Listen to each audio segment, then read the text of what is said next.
Hello friends, स्वागत है आप सबका हमारे यूट्यूब चैनल एस्पायरेंट पर। और आज हम लोग करंट अफेयर सीरीज़ में एक टॉपिक और ऐड करेंगे और आज पढ़ेंगे सोशल इश्यूज़ का एक topic, global gender gap report. तो फ्रेंड्स चलिए शुरू करते हैं ग्लोबल जेंडर गैप रिपोर्ट। तो ग्लोबल जेंडर गैप रिपोर्ट एक रिपोर्ट है जो WEF यानी कि वर्ल्ड इकोनॉमिक फोरम के द्वारा प्रत्येक वर्ष यानी एनुअल बेसिस पर जारी किया जाता है। और ये रिपोर्ट बेसिकली जारी किया जाता है, डिवाइड है, उनको बेसिकली ये दर्शाता है और उनको कैसे कम किया जाए उसके कुछ मतलब अगर इस रिपोर्ट को देखेंगे तो उसके हिसाब से अपन पॉलिसी बनाएंगे और उस गैप को कम करने की कोशिश करेंगे। यस, बेसिकली इसीलिए इस रिपोर्ट को पब्लिश किया जाता है वर्ल्ड इकोनॉमिक फोरम के द्वारा। और ये 2006 में स्टार्ट किया गया था। कंट्रीज़ में जो भी रिसोर्सेज अवेलेबल हैं उसमें से फीमेल्स कितने रिसोर्सेज को एक्सेस कर पाती है, ठीक है, उस बेसिस पर ये रैंक निकाला जाता है। तो आइए देखते हैं। सबसे पहले ये न्यूज़ में जो था तो ये एनुअली बेसिस पर निकलता है और इस समय जो है 2021 का जेंडर गैप रिपोर्ट आ चुका है, इसलिए ये न्यूज़ में है। और तो आइए जानते हैं। ये देखिए सबसे पहले कि ये जो WEF है यानी वर्ल्ड इकोनॉमिक फोरम, इन्होंने ये ग्लोबल जेंडर गैप रिपोर्ट जो है 2006 में इंट्रोड्यूस किया था और तब से हर एक साल एनुअल बेसिस पर ये रिपोर्ट जारी करता है। उसके बाद इसका जो स्कोर है फ्रेंड्स वो 0 से 100 स्केल पे होता है और this is interpreted as the distance to parity. Okay, उसके बाद देखिए जो ग्लोबल जेंडर गैप 2021 है, टोटल 156 कंट्रीज़ का रैंकिंग जो है WEF निकालता है। अब इसके कुछ की हाइलाइट्स है वो देखते हैं। उससे ये देखिए जो ये ग्लोबल जेंडर गैप रिपोर्ट है फ्रेंड्स, ये जो 2020 का रिपोर्ट था उसमें ये अनुमान लगाया गया था कि 99 साल बाद जो है ये डिवाइड बिल्कुल ख़त्म हो जाएगा, यानी जो जेंडर गैप है वो बिल्कुल भी नहीं बचेगा 99 साल। ये देखिए 99 ईयर्स के बाद जो है आपको ये जेंडर गैप बिल्कुल भी देखने को नहीं मिलेगा। लेकिन ऐसा पेंडेमिक की वजह से क्या हुआ कि ये जो है आपको 36 साल और आगे बढ़ गया है। और अब जो अनुमान है यानी 2021 के रिपोर्ट के हिसाब के जो अनुमान है कि अब जो ये जेंडर गैप जो है इसको ख़त्म होने में 135 साल लगेंगे, यानी 36 साल और बढ़ गया। ये पहले 3 जनरेशन के लिए अनुमान लगाया जा रहा था कि 3 जनरेशन अभी इस गैप को और झेलेगा, उसके बाद ये पूरी तरीके से एलिमिनेट हो जाएगा वर्ल्ड से। लेकिन अब जो रिपोर्ट आया है 2021 का उसमें एक जनरेशन और ऐड हो गया है। ये पेंडेमिक की वजह से हो गया। पेंडेमिक की वजह से महिलाओं का जो इकोनॉमिक अटेनमेंट है यानी इकोनॉमिक पार्टिसिपेशन जो है वो बहुत ही कम हो गया, उनका काफ़ी मतलब अनएम्प्लॉयड हो गई काफ़ी वोमेंस।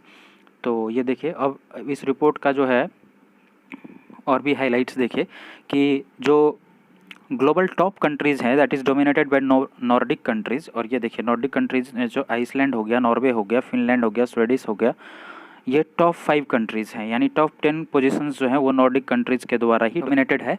और जो साउथ एशिया है यानी साउथ एशिया मतलब इंडिया, नेपाल, भूटान, श्रीलंका, म्यांमार, तो फ्रेंड्स ये सब जो अपना मतलब अपने लोग जो हम लोग आते हैं इंडिया, ये सब साउथ एशिया में आते हैं। और साउथ एशिया जो है एक मतलब lowest performer in the world after the middle east and north Africa combined, ठीक है, bridging 62.3% in the gender gap. ये देखिए उसके बाद आइए इम्पैक्ट ऑफ कोविड-19 पेंडेमिक देखते हैं। जेंडर गैप पर कोविड-19 पेंडेमिक का क्या इम्पैक्ट पड़ा है। तो फ्रेंड्स वोमेन एक्सपीरियंस्ड बोथ, ये देखिए women experienced both higher unemployment rates and more subdued re entry. तो फ्रेंड्स इसमें एक ILO का एस्टिमेट्स है, यानी ILO जो एस्टिमेट्स दिया है उसके हिसाब से 5% जो एम्प्लॉयड वोमेन थी उन्होंने अपना जॉब खो दिया है ग्लोबली, ठीक है। और उसी के कंपैरिजन में जो मेल हैं जिन्होंने अपना जॉब खोया है दैट इज़ 3.9%, ठीक है। There is more several severe destruction of overall roles in the industries with higher participation of women, यानी कि ऐसे इंडस्ट्रीज जहाँ पे पार्टिसिपेशन जो है वोमेन का काफ़ी अधिक मात्रा में था वहाँ पर काफ़ी ही मतलब और भी बुरा हाल है। और उसके बाद देखिए lower double shift of unpaired work, यानी ये कह रहे हैं कि जो स्कूल का बंद हो गया, स्कूल का बंद होना एक बहुत बड़ा मेजर फैक्टर बन रहा है यहाँ पर। और availability of the service centre, ये दोनों जो है कंट्रीब्यूट कर रहा है जेंडर डिवाइड क्रिएट करने में। और इसके वजह से डिफ़िकल्टी आ रही है in maintaining work life balance. Okay friends, उसके बाद देखिए जो आगे का ये अनुमान लगा रहा है gender gaps in the jobs of tomorrow, यानी आगे क्या हो सकता है। तो इन्होंने बताया है कि ये पेंडेमिक है इसके वजह से जो है आपका जेंडर गैप अभी और बढ़ने का संभावना है। खास करके इसका जो रीज़न बताया गया है, इसका रीज़न ये बताया गया है ऑक्यूपेशन सेग्रीगेशन। ऑक्यूपेशन सेग्रीगेशन की वजह से क्या हो जाएगा, वेज इनइक्वालिटी क्रिएट हो जाएगी मेल और फीमेल में। तो ये एक कारण है जिसके वजह से जेंडर गैप और भी बढ़ने का संभावना है आगे कुछ वर्षों के लिए। ठीक है फ्रेंड्स, एक तो वैसे ही 36 साल बढ़ गया है जेंडर गैप को कम करने के लिए, जो अनुमान 2020 में लगाया गया था कि 99 साल के बाद जो है आपका ये जेंडर गैप पूरी तरह से ख़त्म हो जाएगा।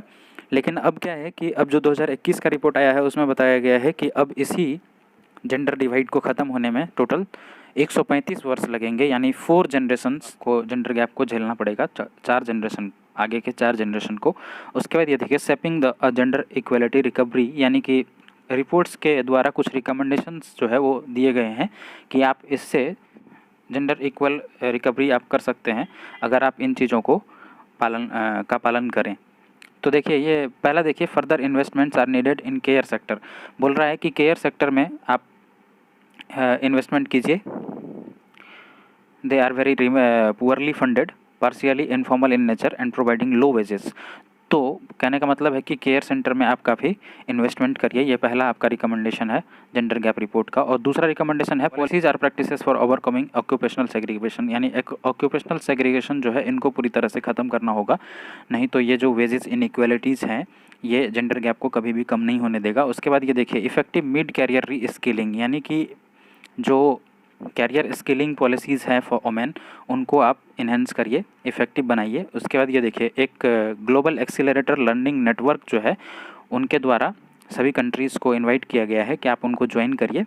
ठीक है, उनके जो फोकसेस एरियाज़ हैं जिन पे वो उनका फोकस है वो देखिए, पहला hard wire gender parity, close gender gap, enable women's participation in labour force, advance more women into management and leadership.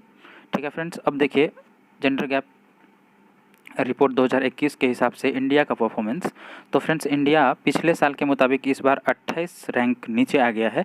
पिछले साल जो था 2020 में इनका रैंक था इंडिया का 112, 2020 में इनका रैंक इंडिया का कितना था 112, टोटल 153 कंट्रीज़ में। और इस बार 2021 में 156 कंट्रीज़ में इंडिया का रैंक जो है वो 140 हो गया, यानी 28 रैंक पिछड़ गई है इंडिया, 28 रैंक नीचे आ गए हैं हम लोग।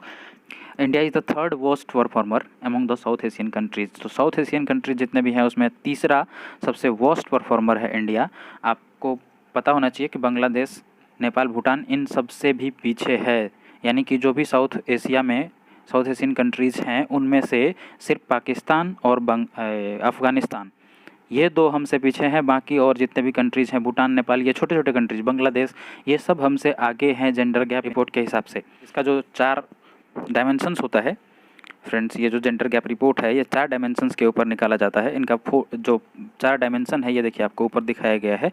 ये देखिए जो 4 डायमेंशन है इकोनॉमिक पार्टिसिपेशन, उसमें से एक है इकोनॉमिक पार्टिसिपेशन, और सेकंड है एजुकेशनल अटेनमेंट, थर्ड है हेल्थ एंड सर्वाइवल, उसके बाद फोर्थ है पॉलिटिकल एम्पावरमेंट। तो पॉलिटिकल एम्पावरमेंट में बांग्लादेश उसको नंबर 1 कह सकते हैं, क्योंकि बांग्लादेश जो है पिछले 50 वर्षों में बांग्लादेश एक ऐसा कंट्रीज़ है जहाँ पर वोमेन रिप्रेजेंटेटिव जो है मेल रिप्रेजेंटेटिव की वजह से, मतलब स्टेट हेड जो प्राइम मिनिस्टर हैं वहाँ के प्रधानमंत्री का पोस्ट जो है वहाँ पे मेल से ज़्यादा फीमेल के द्वारा होल्ड किया जा चुका है। तो ये एक अच्छी बात है, पॉलिटिकल पार्टिसिपेशन काफ़ी है वहाँ पर। पॉलिटिकल एम्पावरमेंट वोमेन का बांग्लादेश में यानी टॉप पोजीशन पर आता है। चलिए हम लोग इंडिया का परफॉर्मेंस देख रहे थे फ्रेंड्स। तो इंडिया का परफॉर्मेंस ये देखिए, आप ग्राफ जो है इसको एनालाइज कर लीजिएगा। ये जो पीले कलर से है ये 2006 का रैंक है और 2021 का रैंक जो है वो ब्लू कलर से है। देखिए सबसे पहले जेंडर गैप इंडेक्स में देखिए difference, global gender gap index, इसमें जो स्कोर है हमारा थोड़ा सा बढ़ा है, 0.60 था, उसको हम लोग 0.63 पर पहुँचाए हैं। उसके बाद इकोनॉमिक पार्टिसिपेशन जो है उसमें देखिए कमी आई है। इकोनॉमिक पार्टिसिपेशन जो है हमारा 2006 में कितना था 0.40, और जो अभी है वो देखिए 0.33, तो इसमें कमी आई है। एजुकेशनल अटेनमेंट देखिए उसमें 0.82 था और 0.96, यानी इसमें इम्प्रूवमेंट है। और हेल्थ एंड सर्वाइवल में देखिए 0.96 था, 0.94 है, अभी कमी देखी जा रही है। पॉलिटिकल एम्पावरमेंट देखिए वो तो काफ़ी कम है, पॉलिटिकल एम्पावरमेंट इतना कम है। ये देखिए पहला जो पॉलिटिकल एम्पावरमेंट है इसमें देखिए इंडिया में जो वोमेन मिनिस्टर्स थे, यानी जितने भी महिलाएं मिनिस्ट्रीज़ में थे वो 23% थे 2019 में, ठीक है। और अभी जो न्यू गवर्नमेंट है, न्यू गवर्नमेंट में सिर्फ 9.1% पर जाके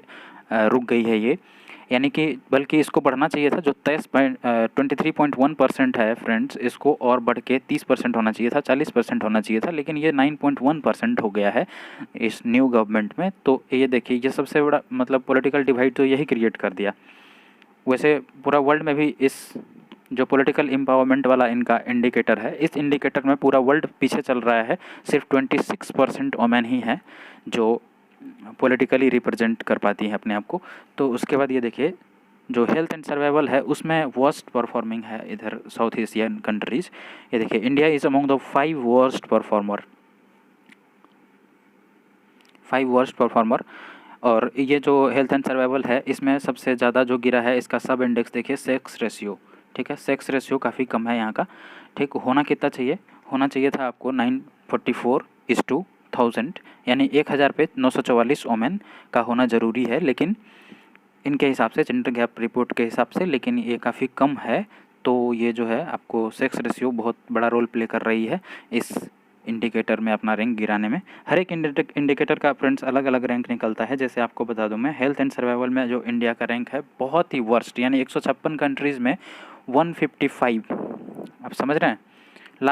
सेकेंड लास्ट पोजीशन हमारे इंडिया का है हेल्थ एंड सर्वाइवल कंट्रीज में, और जो सबसे लास्ट है वो चाइना का है।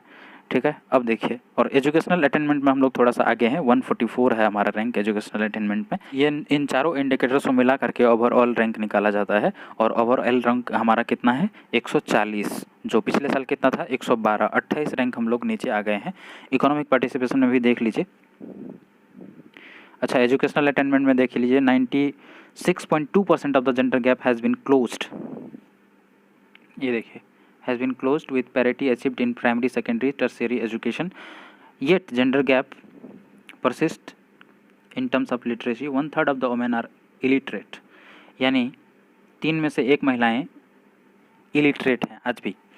ठीक है, उसके बाद ये देखिए, इकोनॉमिक पार्टिसिपेशन एंड अपॉर्चुनिटी। तो इकोनॉमिक पार्टिसिपेशन भी 28% से 23% पे आके 22.3% पे आके रुक गया है। ठीक है, share of women in professional and technical roles जो है ये काफ़ी कम है। ये देखिए, ये काफ़ी कम है, डिक्लाइन फर्दर टू 29.2%। उसके बाद women's estimates earned income only 1/5 of the man, यानी कि जो इनकम डिवाइड है वोमेन्स और मेंस के बीच, वो देखिए, जो मेन अगर 5 रुपये कमाता है तो वोमेन सिर्फ 1 रुपये, यानी 1/5 है मेन का, यानी मेल्स का 1/5 इनकम है वोमेन का। तो फ्रेंड्स, ये आपका जेंडर गैप रिपोर्ट 2021 जो है ये कंप्लीट हो गया है। आपने इसमें इंडिया का परफॉर्मेंस देख लिया, काफ़ी वर्स्ट हम लोग पिछले, यानी 2020 में जो हमारा रैंक था उससे 28 रैंक पीछे आ गए हैं। इस पे हमें वर्क करने की ज़रूरत है। तो फ्रेंड्स, इनके जो सजेशंस हैं, जेंडर गैप रिपोर्ट के जो सजेशंस हैं, जो रिकमेंडेशंस हैं, उन पे काफ़ी स्ट्रिक्टली फॉलो करने का ज़रूरत है ताकि इस डिवाइड को कम किया जाए। ओके फ्रेंड्स, धन्यवाद।